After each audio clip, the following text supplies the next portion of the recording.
जय हिंद दोस्तों, आपका स्वागत है आपके अपने YouTube channel career with teaching पर। दोस्तों उम्मीद करता हूं कि आप सभी लोग स्वस्थ होंगे, मस्त होंगे और ज़बरदस्त होंगे और अपनी आगामी परीक्षाओं की तैयारी अच्छी तरीक़ा से कर रहे होंगे। जो भी दोस्त इस चैनल पर पहली बार आया है, इस चैनल को सब्सक्राइब करें जिससे कि हमारी आने वाली न्यू वीडियो का नोटिफिकेशन सबसे पहले मिले। दोस्तों वीडियो पर शुरू से अंत तक बने रहें, यह वीडियो आपके लिए बहुत ही महत्वपूर्ण होने वाली है। इससे पहले वाले लेक्चर में दोस्तों हमने प्राकृतिक वनस्पति के बारे में कुछ वनों के प्रकार जाने थे। जैसे दोस्तों मैंने आपको बताया था कि जो वनों के प्रकार के बारे में बताया था। वनों के प्रकार में दोस्तों मैंने आपको बताया था कि हम तापमान के आधार पर कुछ वनों के प्रकार पढ़ेंगे और आपके वर्षा के आधार पर कुछ वनों को पढ़ेंगे। जो हमने पहला जो वन जो दोस्तों पहला वन पढ़ा था जिसका नाम था आपका सदाबहार वन। दोस्तों सदाबहार वन को हम उष्णकटिबंधीय सदाबहार वन कहते हैं और जिसे हम वर्षा वन के नाम से भी जानते हैं। और दोस्तों अगर इसकी सदाबहार वन की बात करते हैं तो सदाबहार वन जो हमारे थे वो आपके ऐसे स्थानों पर देखने को मिलते हैं यहाँ पर 200 सेंटीमीटर से अधिक जब वर्षा होती है।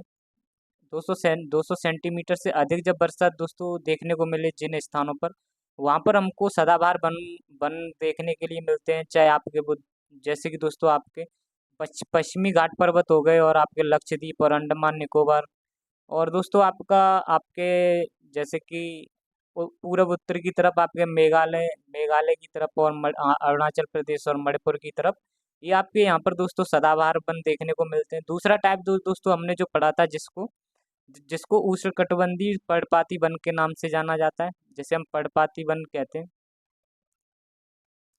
दोस्तों पर्णपाती वन की अगर हम बात करें तो ये ऐसे स्थानों पर देखने को मिलते हैं जहाँ पर 70 से 70 से 200 सेंटीमीटर 70 से 200 सेंटीमीटर के बीच में दोस्तों जो वर्षा होती है, जिन स्थानों पर 70 से 200 सेंटीमीटर के बीच में वर्षा होती है वहाँ पर दोस्तों हमको पर्णपाती वन देखने को मिलते हैं और इन्हें हम दोस्तों मानसून फॉरेस्ट भी कहते हैं। इन ये पर्णपाती जो वन है दोस्तों इनको मानसून फॉरेस्ट भी कहते हैं। और इनमें दोस्तों इनमें क्या होता है इन वनों में दोस्तों पर्णपाती वनों में वृक्ष जो होते हैं, इन वनों के जो वृक्ष होते हैं वो शीत ऋतु के बाद अपनी पत्तियों को गिरा देते हैं।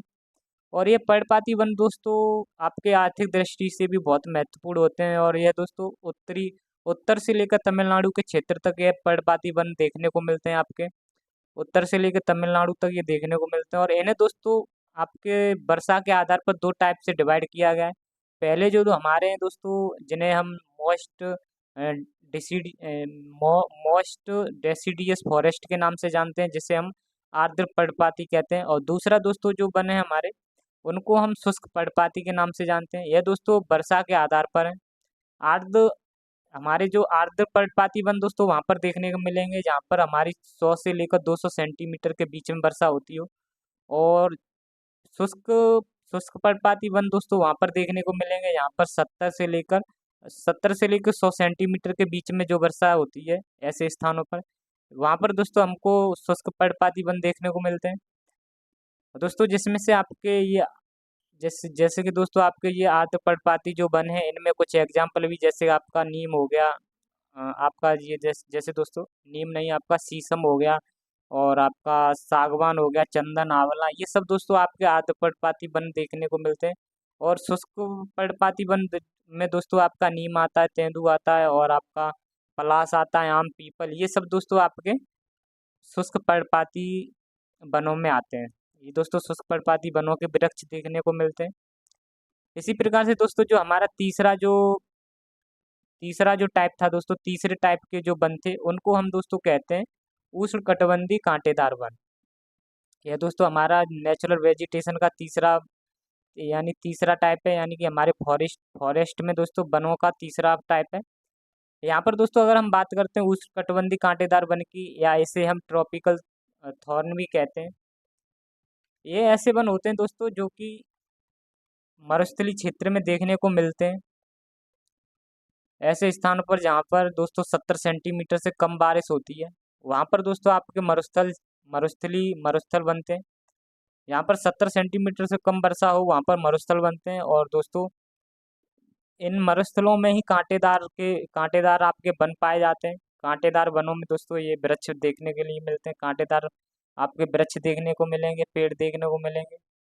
और दोस्तों आपकी एनसीईआरटी मानती है कि 50 सेंटीमीटर से कम वर्षा हो वहाँ पर आपके कांटेदार वन पाए जाते हैं।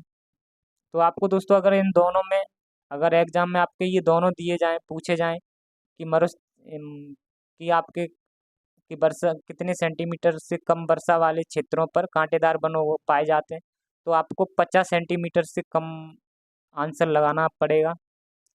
और इन मरुस्थलीय क्षेत्र पर दोस्तों यह उष्णकटिबंधीय कांटेदार वन पाए जाते हैं। और यहाँ पर दोस्तों मरुस्थलीय क्षेत्र में जो पौधों की जो पत्तियां होती हैं वो कांटों में परिवर्तित हो जाती हैं। पौधों की जो पत्तियां होती हैं वो दोस्तों कांटों में परिवर्तित हो जाती हैं, जैसे हम थॉर्न कहते हैं। क्योंकि दोस्तों आप जानते हो कि जो पत्ती होती है, पत्ती में दोस्तों बहुत जल वाष्प उत्सर्जन होता रहता है। पत्ती जो होती है दोस्तों, इनमें इनमें क्या होता है कि इसमें जल होने की वजह से दोस्तों, इन इनमें पानी होने की वजह से दोस्तों ये बाष्पोत्सर्जन होता रहता है, यहाँ से वाष्प निकलती रहती है। इस इन इन्हीं पत्तियों की वजह से दोस्तों ये जो वन पाए जाते हैं आपके मरुस्थल में, तो यह दोस्तों इन पत्तियों से बाष्पोत्सर्जन ना हो, तो इसलिए ये पौधे अपने अपने दोस्तों स्ट्रक्चर को कांटों में परिवर्तित कर लेते हैं। अपने जो पत्तियां होती हैं उन पत्तियों को दोस्तों कांटों में परिवर्तित कर लेते हैं। क्योंकि दोस्तों यहाँ इन कांटों की जो पत्तियां हो जाएंगी तो यहाँ से बाष्पोत्सर्जन ज़्यादा नहीं होगा। क्योंकि दोस्तों मरुस्थलीय क्षेत्र में ज़्यादा वर्षा तो होती नहीं है, इसलिए पानी को बचाने के लिए ये लोग ये मरुस्थलीय जो वन होते हैं दोस्तों, वो अपनी पत्तियों को, मरुस्थलीय पौधे जो होते हैं वो अपनी पत्तियों को कांटों में परिवर्तित कर लेते हैं। अगर हम दोस्तों बात करते हैं कि कांटेदार वन किन किन क्षेत्रों में पाए जाते हैं आपके दोस्तों, इन क्षेत्रों में आपका ये राजस्थान हो गया, राजस्थान और गुजरात, हरियाणा, इन क्षेत्रों में दोस्तों कम वर्षा होती है। और कुछ कुछ क्षेत्रों में, जैसे आपका राजस्थान, और कुछ क्षेत्रों में दोस्तों कुछ राज्यों में आपके डेजर्ट देखने को मिलता है और यहाँ पर कांटेदार वन देखने को मिलते हैं। आपके राजस्थान के डेजर्ट में हो गया, चाहे गुजरात में हो गया, हरियाणा में कुछ देखने को मिलते हैं। और पंजाब में यहाँ पर दोस्तों कम बारिश होने की वजह से यहाँ पर कहीं कहीं पर आपको, जहाँ यहाँ पर दोस्तों जो वन देखने को मिलेंगे वो आपको उष्णकटिबंधीय कांटेदार वन देखने को मिलेंगे। वही दोस्तों अगर हम बात करते हैं कि उष्णकटिबंधीय उष्णकटिबंधीय कांटेदार वन कौन कौन से होते हैं, वनों में दोस्तों कौन कौन से वृक्ष पाए जाते हैं, कौन कौन से वृक्ष होते हैं, तो हमारा दोस्तों एक नागफनी है। नागफनी हो गया, आपका बबूल हो गया, एक बेर हो गया, एक खजूर और एक खेजड़ी। खेजड़ी वृक्ष को दोस्तों राजस्थान में राज्य की वृक्ष भी कहा जाता है। खेजड़ी वृक्ष जो है आपका, इसको राजस्थान में राज्य की वृक्ष भी कहते हैं। और दोस्तों यहाँ पर आपकी झाड़ियाँ भी पाई जाती हैं। ये सभी आपके उष्णकटिबंधीय कांटेदार वन वन वन के वनों वनों के अंदर आते हैं। और दोस्तों नागफनी जो आपका है, इसमें पत्तियां नहीं होती हैं, इसके तने के अंदर बाष्पोत्सर्जन होता रहता है। पत्तियों से जो अगर दोस्तों होगा तो पत्तियों पत्तियों से होगा तो दोस्तों ये अपनी पत्तियों से इनके उत्सर्जन बाष्पोत्सर्जन नहीं होता है, इसकी स्टेम होती है, यानी तना होता है जो नागफनी का। यहाँ पर दोस्तों तने में इसके बाद बाष्पोत्सर्जन होता रहता है।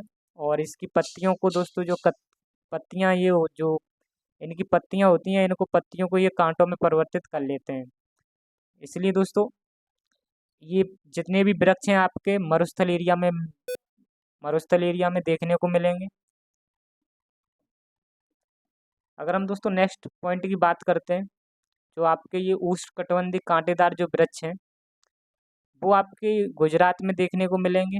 ये आपके गुजरात हो गया। और दोस्तों राजस्थान के एरिया में देखने को मिलेंगे। यानी यहाँ से इतना देख सकते हो आप दोस्तों, इतने एरिया में आपको उष्णकटिबंधीय कांटेदार वन देखने को मिलेंगे, जिससे हम ट्रॉपिकल थॉर्न फॉरेस्ट कहते हैं। जिसमें आपका गुजरात हो जाता है, गुजरात हो गया, राजस्थान हो गया, हरियाणा, पंजाब के कुछ कुछ क्षेत्रों में ये ट्रॉपिकल थॉर्न फॉरेस्ट देखने को मिलते हैं। और दोस्तों नेक्स्ट अगर हम बात करते हैं, जो चौथा जो टाइप है दोस्तों वनों का, वो आपका ज्वारी वन, जिसे हम अनूप वन भी कहते हैं और जिन्हें हम मैंग्रोव वन भी कहते हैं। इनको हम दोस्तों टाइडल फॉरेस्ट के नाम से भी जानते हैं। ये सभी दोस्तों मैंग्रोव जो वन है, इनको इनको तीनों नाम से जाना जाता है, चाहे आपके अनूप वन हो गए, चाहे ज्वारी वन हो गए। ये जो वन होते हैं दोस्तों, इनका जो क्षेत्र होता है, ये जिस जगह पर पाए जाते हैं ये एक्चुअली में मैंग्रोव वन जो पाए जाते हैं वो आपके तटीय क्षेत्रों में पाए जाते हैं। जो दोस्तों भारत का जो तट क्षेत्र है, तट क्षेत्र में दोस्तों यह वन पाए जाते हैं, मैंग्रोव वन। और तटीय क्षेत्रों में दोस्तों, तटीय मैदानों में ये वन पाए जाते हैं, जो कि नदियों के द्वारा डेल्टा बनाया जाता है। जैसे कि दोस्तों, यहाँ जिस जगह पर दलदल का क्षेत्र बन जाए नदियों के द्वारा, वहाँ पर यह दोस्तों मैंग्रोव वन आपको देखने को मिलेंगे। और आपके दोस्तों बात करते हैं इस मैंग्रोव वन के कुछ इम्पोर्टेंट तथ्य की, इम्पोर्टेंट जो इसमें क्या क्या विशेषताएं।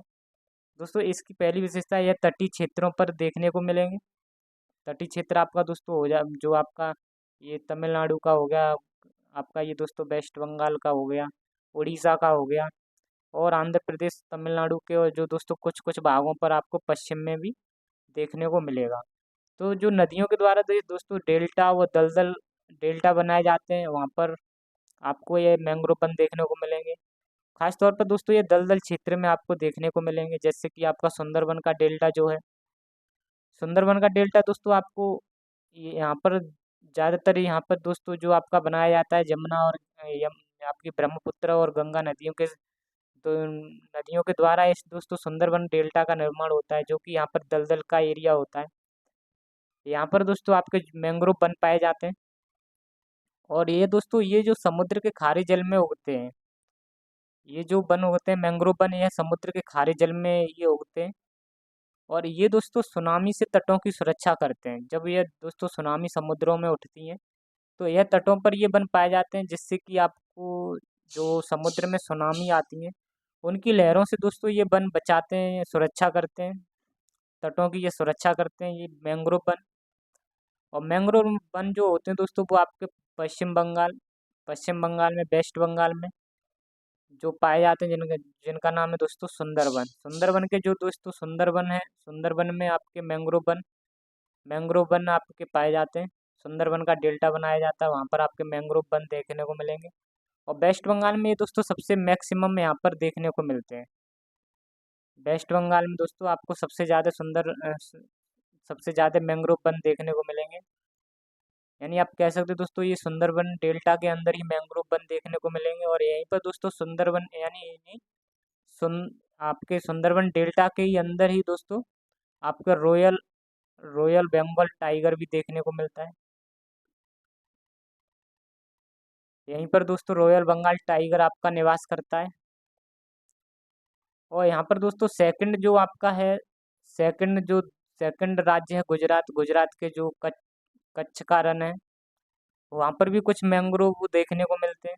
और दोस्तों नेक्स्ट पॉइंट की अगर बात करते हैं, आपकी गोदावरी नदी हो गई, कृष्णा नदी, कावेरी, महानदी के, इनके डेल्टा पर आपके मैंग्रोव वन पाए जाते हैं।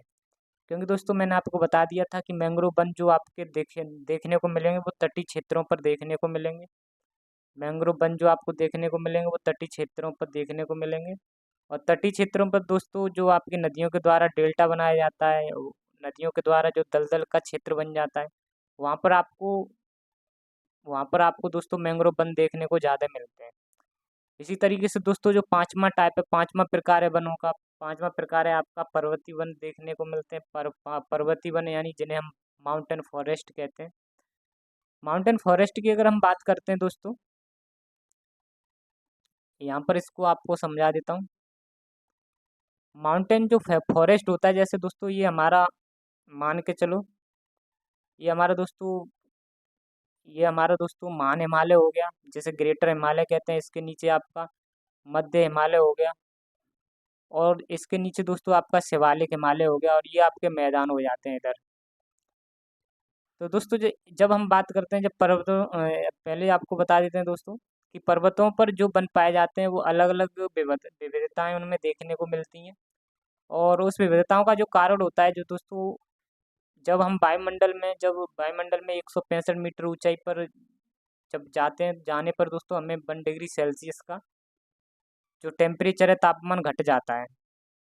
यानी दोस्तों जब मैदानों से जैसे जैसे हम ये हमारे मैदान है, मैदानों से जैसे जैसे दोस्तों पर्वतों की ओर जाते जाएंगे, तो हमें विविधता देखने को मिलेगी।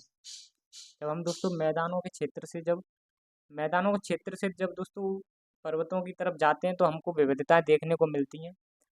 उसी पॉइंट में आपको बता देता हूँ दोस्तों, पर्वतीय वन के बारे में अगर बात करते हैं तो यहाँ पर पर्वतीय वन जो होते हैं उनको दोस्तों ऊंचाई पर जाने पर यह तापमान में इनमें कमी आ जाती है। और दोस्तों अगर हम क्षोभ मंडल में अगर 165 मीटर की ऊंचाई पर जैसे ही जाएंगे तो आपको आपका 1 डिग्री सेल्सियस का तापमान घट जाता है। जब दोस्तों 165 मीटर की ऊंचाई पर जाने पर हमें वनों में विविधता देखने को मिलती है। जब ऊंचाई पर जाते हैं दोस्तों हमें जितना ऊंचाई पर जाएंगे तो आपको वनों में विविधता देखने को मिलेगी। जैसे आपको यहाँ से समझाता हूँ मैं। जैसे ये दोस्तों हमारा मैदान का क्षेत्र है, ये हमारा मैदान का क्षेत्र है। जब मैदान से हम दोस्तों 1500 मीटर की ऊंचाई तक जाते हैं, जब 1500 मीटर की ऊंचाई पर जाते हैं तो यहाँ पर हमको जो वन देखने को मिलते हैं वो पर्णपाती वन होते हैं और सदाबहार वन होते हैं, जिनको हम दोस्तों एवरग्रीन फॉरेस्ट कहते हैं और आपके डेसिडियस फॉरेस्ट कहते हैं। यहाँ पर दोस्तों 1500 मीटर की ऊंचाई पर जाने पर हमको दोनों वनों के प्रकार देखने को मिलेंगे। जब दोस्तों मैदानों से हम 1500 मीटर की पहाड़ियों पर दे जाते हैं तब 1500 मीटर तक की ऊंचाई पर दोस्तों पर्वतों पर जाएंगे तो हमको पर्णपाती और सदाबहार वन देखने को मिलेंगे। और फिर दोस्तों हम 1500 मीटर से फिर 2500 मीटर तक की ऊंचाई पर जाएंगे। 1500 मीटर से लेकर दोस्तों 2500 मीटर तक की ऊंचाई पर जाएंगे तो हमको जो वन देखने को मिलेंगे वो शीतोष्ण शीतोष्ण टाइप के वन देखने को मिलेंगे। शीतोष्ण चौड़ी पत्ती वाले वन देखने को मिलेंगे, जिन्हें हम temperate broad broad leaf of forest के नाम से भी जानते हैं। और दोस्तों अगर 2500 मीटर से ऊंचाई पर और जाएंगे दोस्तों, लगभग हम 4000 मीटर की ऊंचाई तक पहुंच जाएंगे तो यहाँ पर जो हमें वन देखने को मिलेंगे वो आपके कोणधारी वन देखने को मिलेंगे, जिन्हें हम कॉनिफेरस भी कहते हैं। ये दोस्तों आपका कॉनिफेरस वन हो गया। जब हम 2500 मीटर से लेकर 4000 मीटर तक 4000 मीटर की ऊंचाई तक चले दोस्तों, तो इस ऊंचाई पर दोस्तों हमका वो ग्रेट हिमालय तक पहुंच जाते हैं। तो यहाँ पर दोस्तों जो 4000 मीटर की ऊंचाई पर जो हमको वन देखने को मिलेंगे आपके कोणधारी वन होंगे। कोणधारी वन क्या होते हैं दोस्तों, जैसे कि आपका ये कोण है, इस तरीके के वन देखने को मिलते हैं। ये दोस्तों 4000 4000 मीटर तक 4000 मीटर की ऊंचाई तक दोस्तों हमको बर्फबारी देखने को मिलती है और यहाँ पर बर्फबारी होती रहती है, स्नोफॉल होता रहता है। तो यहाँ पर दोस्तों स्नोफॉल होने की वजह से यहाँ पर इन पेड़ों ने अपने आप को एक स्ट्रक्चर दे दिया है, जिससे कि दोस्तों ये जो बर्फ़ इनके ऊपर गिरती है वो बर्फ़ नीचे चली जाती है, इन पर रुकती नहीं है, ये नीचे बह के चली जाती है। इन्हीं को दोस्तों हम कोणधारी वन कहते हैं, यानी कॉनिफेरस फॉरेस्ट कहते हैं। इनमें दोस्तों जो वृक्ष पाए जाते हैं उनमें से आपका एक देवदार हो गया, एक फर हो गया, एक सनोवर हो गया, एक चीड़ और स्प्रूस और ब्लू पाइन वृक्ष देखने को मिलते हैं, जो कि हमारे कोणधारी कॉनिफेरस वृक्ष होते हैं। जब दोस्तों 4000 मीटर से ऊंचाई पर फिर हम जाते हैं, यानी कि आपका 4800 मीटर की ऊंचाई पर पहुंच जाते हैं। 4800 मीटर की ऊंचाई पर दोस्तों जब पहुंच जाते हैं तो यहाँ पर जो हमको वनस्पतियाँ देखने को मिलती हैं वो आपकी टुंड्रा वनस्पति देखने को मिलती हैं। यानी दोस्तों यहाँ पर तो बुरी तरीका से बर्फ वाला क्षेत्र होता है। ये बर्फ वाला दोस्तों बहुत भयंकर है, यहाँ पर बर्फबारी होती रहती है, स्नोफॉल होता रहता है। यहाँ पर जो दोस्तों वन देखने को मिलेंगे वो आपके टुंड्रा वनस्पति कहलाती हैं। टुंड्रा वन देखने को मिलेंगे जो कि आपकी 4800 मीटर की ऊंचाई पर दोस्तों जब पहुंचते हैं तब वहाँ पर आपको टुंड्रा वनस्पति देखने को मिलती है। यहाँ पर एक्चुअली में दोस्तों कोई वृक्ष नहीं होता है, वृक्ष देखने को नहीं मिलता है। यहाँ पर आपकी काई देखने को मिलेगी और दोस्तों घास हो गई और लाइकेंस देखने को मिलेंगे और दोस्तों मांस हो गया आपका, मॉस देखने को मिलेंगे। काई दोस्तों क्या होती है, जैसे कि आपने देखा होगा कि जब नलों के पास में देखते होगे कि हरे हरे जो काई जम जाती है दोस्तों, उसको काई कहते हैं। काई हो गया आपका, फंगस हो गया, ये दोनों ये दोस्तों आपका लाइकेन का रूप ले लेते हैं। लाइकेंस क्या होते हैं दोस्तों, जब आपके शैवाल और कवक दोनों मिल जाते हैं तो उनको दोस्तों हम लाइकेंस कहते हैं। तो ये लाइकेंस आपका दोस्तों पॉल्यूशन का भी पॉल्यूशन को भी इंडिकेट करते हैं। जहाँ पर पॉल्यूशन होगा दोस्तों वहाँ पर लाइकेंस नहीं होते। और दोस्तों इस तरीके से अगर हम बात करते हैं तो हमारे यहाँ पर 5 टाइप के वन हो गए। ये अब दोस्तों ये हमारा ग्रेट हिमालय था, और ये दोस्तों हमारा लव हिमालय था, जिसे हम दोस्तों महान हिमालय कहते हैं। महान हिमालय कह सकते हो आप, या बृहद हिमालय कह सकते हो। और ये दोस्तों हमारा लव हिमालय हो गया, और ये शिवालिक हो गया। ये हमारा शिवालिक हो गया। इस तरीके से दोस्तों हमको यहाँ पर इस तरीके से वन देखने को मिलते हैं। आई होप, उम्मीद करता हूँ कि आपको समझ में आया होगा दोस्तों। जैसे कि मैंने बताया आपको, 1500 मीटर तक जब जाएंगे, 1500 मीटर तक जाएंगे तो दोस्तों हमको पर्णपाती सदाबहार वन देखने को मिलेंगे। फिर आप 1500 से 2500 मीटर तक जाओगे तो आपको टेम्परेट यानी कि शीतोष्ण टाइप के वन देखने को मिलेंगे। फिर उसके बाद दोस्तों जब 4000 मीटर पर जाओगे, 4000 की मीटर की ऊंचाई पर दोस्तों हमको कॉनिफेरस वन देखने को मिलेंगे। फिर आप जब दोस्तों 4000 से 4800 मीटर की तरफ जाओगे तो हमको यहाँ पर टुंड्रा वन की वनस्पति देखने को मिलेगी। आई होप दोस्तों, उम्मीद करता हूँ कि आपको यह पॉइंट समझ में आया होगा। नेक्स्ट दोस्तों एक और विशिष्ट प्रकार का एक वन और होता है जिसको हम शोला वन कहते हैं। जैसे हम दोस्तों शीतोष्ण वन या टेम्परेट फॉरेस्ट भी कहते हैं। यह जो वन देखने को मिलते हैं आपको नीलगिरी की पहाड़ियों पर और अन्नामलाई की पहाड़ियों पर देखने को मिलते हैं दोस्तों, और पालनी की पहाड़ियों पर ये शीतोष्ण वन देखने को मिलेंगे। शीतोष्ण शीतोष्ण वन की अगर बात करते हैं दोस्तों, यहाँ पर आपके 16 वन इनको कहते हैं, 16 वन। और ये एक विशिष्ट प्रकार के वन होते हैं। इस तरीके से दोस्तों मैंने आपको पांचों टाइप के आपको वनों के बारे में बताने की कोशिश की है, बताया है आपको। सबसे पहले मैंने आपको दोस्तों से डेसिडियस यानी कि आपको यानी कि दोस्तों सबसे पहले आपको मैंने सदाबहार के बारे में बताया। फिर उसके बाद दोस्तों आपको मैंने पर्णपाती वन के बारे में बताया। पर्णपाती वन के बारे में पर्णपाती के बाद दोस्तों मैंने आपको पहला ये हो गया, और दूसरा ये हो गया हमारा, और तीसरा दोस्तों मैंने आपको उष्णकटिबंधी उष्णकटिबंधी कांटेदार वन बताया। उष्णकटिबंधी कांटेदार वनों के बारे में बताया। चौथा हमारे दोस्तों मैंग्रोव वन थे। और पांचवें दोस्तों हमारे पर्वतीय वन थे। ये दोस्तों वनों के प्रकार थे, जो कि एक आपके पांचवा दोस्तों मैंने पर्वतीय वन बताया। ये दोस्तों हमारे वनों के प्रकार थे आपके। ये पांचों प्रकार के वन थे जो कि आपके दोस्तों तापमान के आधार पर, और दोस्तों कुछ वन हमारे तापमान के आधार पर थे, कुछ वर्षा के आधार पर थे। तो ये दोस्तों हमारे वन थे। अब इसके बाद हमारा जो नेक्स्ट टॉपिक चलेगा दोस्तों, नेक्स्ट टॉपिक आपको मैं बताने वाला हूँ मृदा के बारे में। दोस्तों नेक्स्ट टॉपिक हमारा मृदा है, जिसे हम सॉइल भी कहते हैं। यानी दोस्तों जो हमारी जो मिट्टी के बारे में जो अध्ययन किया जाता है दोस्तों, मृदा को हम मिट्टी भी कहते हैं।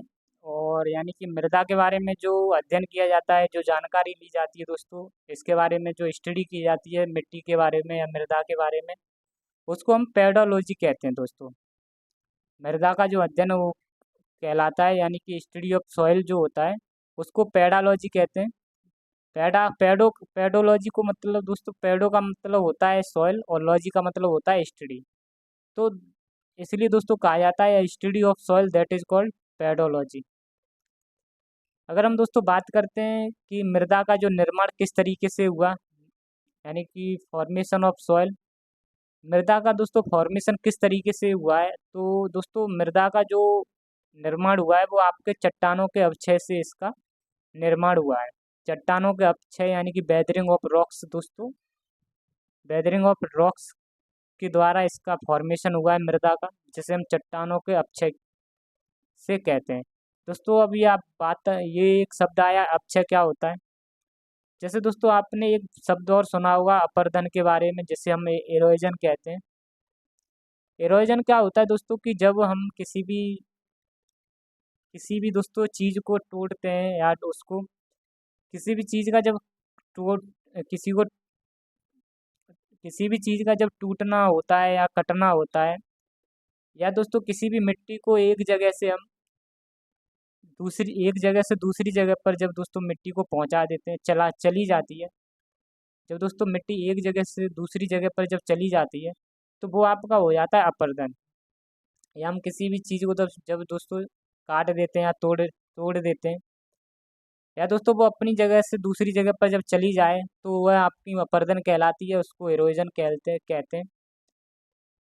और यही दोस्तों अपक्षय क्या होता है कि जब किसी भी चीज़ को दोस्तों हम जब कोई चीज़ टूट जाती है या वो दोस्तों कट जाती है, तो वो टूट कर दोस्तों उसी जगह पर गिर जाए, तो वो आपका अपक्षय कहलाता है। अपरदन में दोस्तों एक जगह से दूसरी जगह पर चली जाती है कोई चीज़ टूट कर, और अपक्षय में दोस्तों कोई चीज़ टूट कर या कट कर वो अपनी जगह वहीं के वहीं गिर जाती है। जैसे दोस्तों आपने देखा होगा कि जो चट्टानें होती हैं, चट्टानें आपस में वहाँ टूट टूट टूट कर दोस्तों आपस में वहीं गिरती रहती हैं, तो वहाँ पर मिट्टी का एक मृदा का निर्माण हो जाता है। आई होप उम्मीद करता हूँ दोस्तों आपको ये पॉइंट समझ में आया होगा। अब नेक्स्ट पॉइंट की बात करते हैं, तो दोस्तों मृदा जो हमारी है, जो मिट्टी है, सॉइल है, वो किस किस से मिलकर बनी हुई है। यानी कि मृदा का जो संगठन है दोस्तों, मृदा का जो दोस्तों किन किन चीज़ों से मिलकर बनाया गया है, किस किस चीज़ से मिलकर बनी है। सबसे पहले अगर हम बात करते हैं दोस्तों, जो हमारी मृदा है वो जैविक पदार्थों से मिलकर बनी है, या उसको हम कार्बनिक पदार्थ भी कहते हैं। जो दोस्तों मृदा के अंदर जैविक पदार्थ या कार्बनिक पदार्थ जो होते हैं, वो आपके 4% पाए जाते हैं। 4% जो कार्बनिक पदार्थ होते हैं दोस्तों, और इसको हम ह्यूमस भी कहते हैं। मिट्टी के अंदर दोस्तों जैविक पदार्थ 4% होते हैं, और इनको हम दोस्तों जैविक पदार्थों को, यानी कि जो ऑर्गेनिक मैटर है, उनको हम ह्यूमस भी कहते हैं। ह्यूमस क्या होता है दोस्तों? ह्यूमस के अगर बारे में आपको बता देता हूँ कि इसकी डेफिनेशन क्या होती है। इसकी डेफिनेशन के बारे में बात करें तो जो पेड़ पौधे होते हैं, पेड़ पौधे हो गए, आपके जीव जंतु हो गए,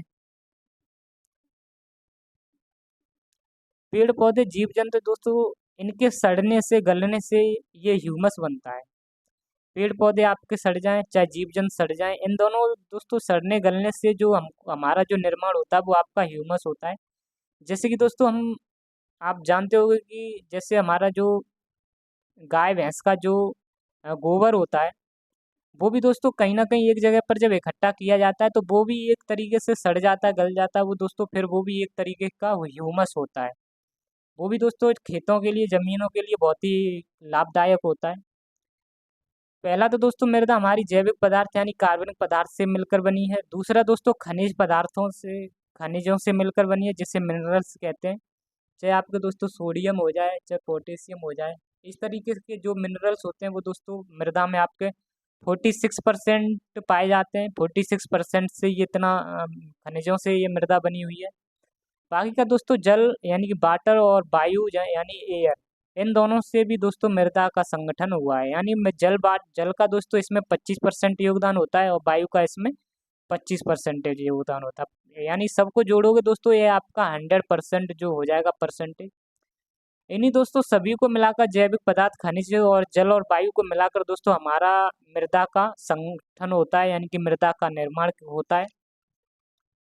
और इसी दोस्तों मृदा को एक जो संस्था है जिसका नाम है ICAR। आईसीएआर ने दोस्तों मृदा को आईसीएआर ने दोस्तों अपने अनुसार मृदा को भारत में 8 प्रकार से बांटा है। वो दोस्तों हम पढ़ने वाले हैं जब थोड़ी बात करते हैं दोस्तों आईसीएआर की। आईसीएआर क्या होता है दोस्तों? यह आपका Indian council of agriculture and research होता है। आईसीएआर की फुल फॉर्म की बात करते हैं दोस्तों, Indian council of agriculture and research इसकी फुल फॉर्म होती है, जिसे हम हिंदी में भारतीय कृषि अनुसंधान परिषद के नाम से भी जानते हैं। आईसीएआर ने दोस्तों अपने अनुसार भारत में 8 प्रकार की मृदा को बताया है कि आईसीए के अनुसार दोस्तों भारत में 8 प्रकार की मृदा पाई जाती है। और आईसीएआर की स्थापना जो हुई थी आपकी 16 जुलाई 1929 में इसकी स्थापना हुई थी, और जिसका हेडक्वार्टर दोस्तों दिल्ली में है। अगर हम दोस्तों आईसीआर की जो 8 प्रकार की मृदा बताई है भारत में, उसमें से दोस्तों जो पहली मृदा है हमारी, वो एल्यूवियल सॉइल जिसे कहते हैं, जिसे हम जलोढ़ मिट्टी के नाम से भी जानते हैं। तो पहला जो दोस्तों प्रकार है वो जलोढ़ मिट्टी का है। पहली आईसीआर ने जो मृदा बताई है वो आपकी जलोढ़ मिट्टी बताई है। दोस्तों जलोढ़ मिट्टी को हम पहले पढ़ने वाले हैं। जलोढ़ मिट्टी को हम एल्यूवियल सॉइल भी कहते हैं। और दोस्तों इसका जो दूसरा नाम है, इसका एक अन्य नाम और है। इसका अन्य नाम जो है दोस्तों, इसको हम ट्रांसपोर्टेड सॉइल भी कहते हैं। क्या कहते हैं दोस्तों? ट्रांसपोर्टेड सॉइल भी कहते हैं। इसका मतलब होता है दोस्तों मृदा का जिसका परिवहन हुआ हो, यानी कि जो दोस्तों जो एक जगह से दूसरी जगह पर डिपोजिशन जिसका किया गया हो। दोस्तों इसका एक अन्य नाम है ट्रांसपोर्टेड सॉइल। इसका मतलब होता है कि किसी चीज़ का परिवहन किया हो और जो कि एक जगह से दूसरी जगह पर डिपॉजिट की गई हो। क्योंकि दोस्तों जलोढ़ मिट्टी का डिपोजिशन किया जाता है, क्योंकि नदियों के द्वारा जो भी अवसाद जमा किए जाते हैं, इसके निर्माण से ही दोस्तों जलोढ़ मिट्टी का निर्माण होता है, इसका निर्माण हुआ है। और दोस्तों अगर हम बात करते हैं जलोढ़ मिट्टी को और भी नाम से जानते हैं, इससे दोस्तों कांप या कछारी मिट्टी के नाम से भी जाना जाता है। कांप हो गया या कछारी मिट्टी के नाम से भी जाना जाता है। और जलोढ़ मिट्टी की अगर हम बात करते हैं दोस्तों, ये नदियों द्वारा जमा किए गए अवसाद से इसका निर्माण हुआ है। दोस्तों अवसाद क्या होते हैं कि नदियों के द्वारा जो भी आपका रेत हो गया और कंकड़ हो गए और दोस्तों आपके पत्थर हो गए छोटे छोटे से, और दोस्तों आपकी बालू हो गई, इन सब को नदियां लाकर जमा कर देती हैं, जिसकी वजह से दोस्तों ये जलोढ़ मिट्टी का निर्माण होता है। इसी में भी दोस्तों आपका जो निर्माण होता है इन्हीं अवसादों से। और अवसाद क्या होते हैं दोस्तों? आपका रेत कंकड़ पत्थर बालू आपका अवसाद होता है, जिसे सेडिमेंट से भी कहते हैं। और दोस्तों जलोढ़ मिट्टी की अगर हम बात करते हैं तो यह भारत में सबसे ज़्यादा पाई जाती है, जो कि आपकी 43% दोस्तों भारत में सर्वाधिक यह जलोढ़ मिट्टी पाई जाती है। और दोस्तों जलोढ़ मिट्टी जो आपकी है, ये पूरे भारत में आपकी जलोढ़ मिट्टी पाई जाती है, जो कि आपकी दोस्तों उत्तर भारत से लेकर आपके जो भी आपके पूर्व के जितने भी राज्य हैं, पूर्व के राज्य से होते हुए दोस्तों आपकी है, दोस्तों उत्तर भारत से होते हुए आपकी कंप्लीट पूर्व की तरफ ये जितनी भी है दोस्तों ये जलोढ़ मिट्टी पाई जाती है। पूर्वी पूर्वी क्षेत्र में भी दोस्तों, हालांकि पश्चिमी क्षेत्र में दोस्तों यह कम मिट्टी पाई जाती है, इसलिए 43% दोस्तों यह सर्वाधिक जलोढ़ मिट्टी पाई जाती है। और यह दोस्तों सबसे ज़्यादा जलोढ़ मिट्टी फर्टाइल होती है। सबसे मोस्ट फर्टाइल सॉइल दोस्तों आपकी जलोढ़ मिट्टी है, जिसे हम सर्वाधिक उपजाऊ मिट्टी कहते हैं। जलोढ़ मिट्टी दोस्तों आपकी सर्वाधिक उपजाऊ मिट्टी है, जिसका निर्माण नदियों के द्वारा जमा किए अवसाद से होता है। दोस्तों जलोढ़ मिट्टी के दो टाइप होते हैं। जलोढ़ मिट्टी के आपके दो टाइप होते हैं, जिसमें से पहला टाइप है आपका खादर। खादर हो गया दोस्तों, जिसे हम खादर जलोढ़ कहते हैं। और दूसरा आपकी दोस्तों हो गई बांगर जलोढ़। दूसरी आपकी दोस्तों हो गई बांगर जलोढ़। ये खादर यानी जलोढ़ मिट्टी के दो टाइप होते हैं, खादर जलोढ़, बांगर जलोढ़। यह दोस्तों खादर जलोढ़ जो मिट्टी होती है, ये आपकी खादर जलोढ़ की अगर हम बात करते हैं तो दोस्तों जो पर्वतों जो जब कभी भी बारिश हो जाती है तो दोस्तों नदियां जो पर्वतों से आती होती हैं, जो दोस्तों आपकी जो नदी पर्वतों से निकल के आती होती हैं, और जब कभी भी बारिश घनघोर हो जाती है तो इन नदियों में दोस्तों बाढ़ की स्थिति आ जाती है। तो मैदानों में दोस्तों ये बाढ़ बाढ़ का पानी जब जमा हो जाता है, जिसकी वजह से दोस्तों ये आपका खादर खादर जलोढ़ का निर्माण होता है इसी बाढ़ के पानी से दोस्तों, जिसकी वजह से इसको नई जलोढ़ मिट्टी कहा जाता है। और यह नदियाँ दोस्तों अपने साथ बहुत सारे अवसादों को लेकर आती हैं, तो जिसकी वजह से यह अधिक उपजाऊ होती है, इसलिए इसको मोस्ट फर्टाइल भी कहते हैं। और इस अगर दोस्तों बांगर जलोढ़ की बात करते हैं तो दोस्तों पहले कभी भी फ्यूचर में फ्यूचर में दोस्तों यहाँ पर पहले कभी नदियों ने बाढ़ लाई थी, और जिसकी वजह से दोस्तों यहाँ की मिट्टी ऊंची हो जाती है, और यहाँ पर दोस्तों बाढ़ का पानी पहुँच नहीं पाता है। अब वर्तमान स्थिति में दोस्तों यहाँ पर नदियों का पानी पहुँच नहीं पाता है, जिसकी वजह से यह दोस्तों पुरानी जलोढ़ कहलाती है। क्योंकि दोस्तों यहाँ पर ये ये ऊंचाई अधिक होने की वजह से यहाँ पर दोस्तों जो नदियों में बाढ़ आई हुई होती है, उसका पानी अब यहाँ पहुँच नहीं पाता है, जब भी कभी बाढ़ आती है दोस्तों, वो आपके सीमित एरिया तक, यहाँ पर दोस्तों सीमित एरिया तक पहुँच पाता है। और जो बांगर का क्षेत्र होता है दोस्तों, वहाँ वो आपका ऊंचा होता है, वहाँ पर आपकी ये पानी, बाढ़ वाला पानी पहुँच नहीं पाता है। जिसकी वजह से दोस्तों बांगर जलोढ़ को हम पुरानी जलोढ़ मिट्टी कहते हैं। और यहाँ पर दोस्तों ये पानी पहुँच नहीं पाता है, इसलिए कोई अवसाद पहुँच नहीं पाता है वहाँ तक, जलोढ़ तक, बांगर तक। इसलिए ये कम उपजाऊ होती है, यानी दोस्तों सबसे कम ये फर्टाइल होती है। और दोस्तों आपकी खादर मिट्टी की अगर हम बात करते हैं, अगर हम दोस्तों खादर मिट्टी की बात करें,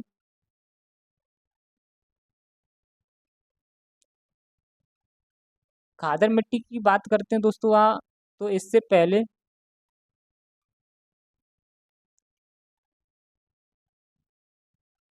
खादर मिट्टी को दोस्तों बात करें तो इसका जो एरिया है, खादर मिट्टी का जो एरिया वो कहाँ कहाँ तक फैला हुआ है, उत्तर के मैदान तक। सबसे पहले दोस्तों उत्तर के मैदानों से लेकर यह पूर्वी तटीय मैदानों तक खादर मिट्टी आपकी पाई जाती है।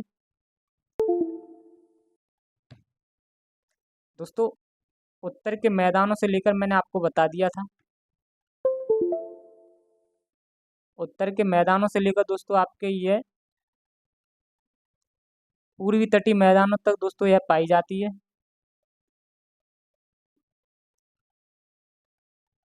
मैंने आपको दोस्तों बताया भी था कि ये हमारा भारत का मैप हो गया।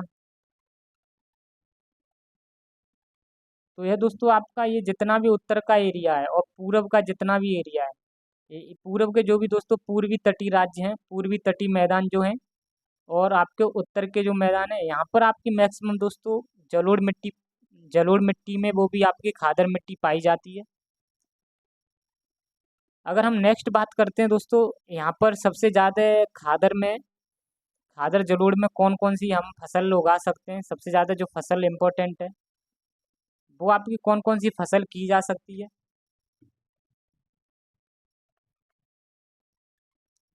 फसल में दोस्तों सबसे पहले जो हमारी खाद्यान्न फसल है, उनमें से हम पहले सबसे पहले जब बात करते हैं,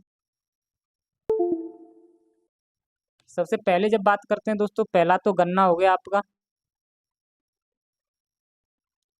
पहला आपका गन्ना गन्ना हो गया,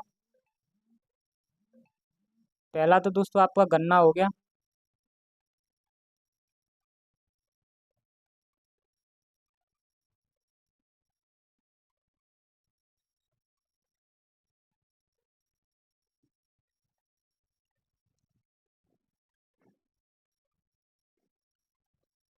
और दूसरा दोस्तों आपकी मक्का हो जाएगी। दूसरी आपकी दोस्तों मक पहला आपका गन्ना हो गया, दूसरा आपका दोस्तों मक्का और गेहूँ। ये जितनी भी दोस्तों, और चावल और दलहन, यह दोस्तों आपकी इम्पोर्टेंट फसल हैं जो कि आपकी जलोढ़ मिट्टी में उगाई जाती हैं, वो भी खादर जलोढ़ में आप कह सकते हो। और यहाँ पर जो दोस्तों सबसे ज़्यादा अधिकता जिसकी होती है वो आपकी पोटास की, और कुछ मिनरल्स होते हैं जिसमें दोस्तों आपका पोटास हो गया और चूना, इसकी अधिकता दोस्तों खादर मिट्टी में आपको देखने को मिलती है।